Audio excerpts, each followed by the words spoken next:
பகுஜன் சமாஜ் கட்சி தலைவராக இருந்த ஆம்ஸ்ட்ராங் கொலை வழக்கில் பிரபல ரவுடியும் ஆயுள் சிறைவாசியுமான நாகேந்திரன் உட்பட 23 பேர் இதுவரை கைது செய்யப்பட்டிருக்கிறார்கள். இந்த வழக்கில் வழக்கறிஞர்கள், கூலிப்படை ஆட்கள் என அடுத்தடுத்து கைது செய்யப்பட்டாலும் சென்னையில் முக்கிய ரவுடியாக தலையெடுக்க விரும்பிய ரவுடிகள் சம்பவம் செந்தில், சீசிங் ராஜா, நாகேந்திரன் ஆகியோர் ஆம்ஸ்ட்ராங் வழக்கில் முக்கிய தொடர்பு இருப்பது தெரியவந்தது. முதல் கட்டமாக ரவுடி சம்பவம் செந்திலை குறிவைத்து மும்பையில் தனிப்படை அமைத்து தேடி வந்தனர்.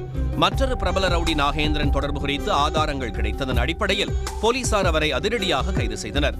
குறிப்பாக அவரது மகன் அஸ்வத்தாமன் நிலத்தகராறு தொடர்பாக ஏற்பட்ட பிரச்சனையில் கொலை செய்திருக்கலாம் என கூறப்பட்டது. இதன் அடிப்படையில் வழக்கறிஞர் அஸ்வத்தாமனையும் போலீசார் கைது செய்தனர். தந்தை ரவுடி நாகேந்திரன் மற்றும் மகன் அஸ்வத்தாமனை காவலில் எடுத்து துருவி விசாரணை மேற்கொண்டனர். ஆனால் விசாரணையில் ஒத்துழைக்கவில்லை எனவும் கொலையில் தொடர்பு இல்லை என கூறி மறுத்ததாகவும் தகவல் வெளியானது. இதையடுத்து ஆம்ஸ்ட்ராங் கொலை வழக்கில் தேடப்பட்டு வரும் 3வது முக்கிய ரவுடியான சீசிங் ராஜாவை குறிவைத்து அடுத்த கட்ட தேடுதல் வேட்டையில் தனிப்படை போலீசார் ஈடுபட்டு வருகின்றனர். சீசிங் ராஜாவின் முதல் மனைவி சென்னையிலும் மற்ற 3 மனைவிகள் ஆந்திர மாநிலம் சித்தூர் மற்றும் கிருஷ்ணாம்பட்டினம் பகுதிகளிலும் வசித்து வருவதாக போலீசார் தெரிவிக்கின்றனர்.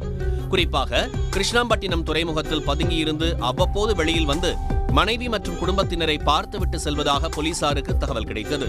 முக்கியமான தனது கூட்டாளிகளை சந்தித்து கட்ட பஞ்சாயத்து மற்றும் சதி செயல்களுக்கு ஆலோசனை வழங்கிவிட்டு மீண்டும் கிருஷ்ணாம்பட்டினம் துறைமுக பகுதிக்கு சென்று பதுங்கி விடுவதை வழக்கமாக கொண்டுள்ளது போலீசாருக்கு தெரியவந்தது. அதேபோல் ராஜமுந்திரிக்கும் அவ்வப்போது சென்று பதுங்கியிருப்பதாக கூறப்படுகிறது.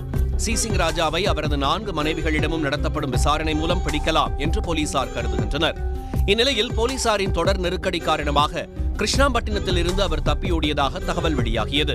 ஆந்திராவின் உள் மாவட்டங்களான விஜயநகரம், ஸ்ரீகாகுளம், அனகாப்பள்ளி ஆகிய மாவட்டங்களுக்குள் இடத்தை மாற்றிக்கொண்டு பதுங்கியிருப்பதாக தெரியவந்ததை அடுத்து அந்த பகுதிகளில் தீவிரமாக போலீசார் தேடி வருகின்றனர். குடும்பத்தினரை தொடர்பு கொள்ளாமல் ஆந்திராவில் தலைமறைவாக வலம் வருவதாக தகவல் வெளியாகியுள்ளது. விரைவில் ரவுடி சீசிங் ராஜாவை பிடித்து விடுவோம் என தனிப்படை போலீசார் தெரிவித்தனர்.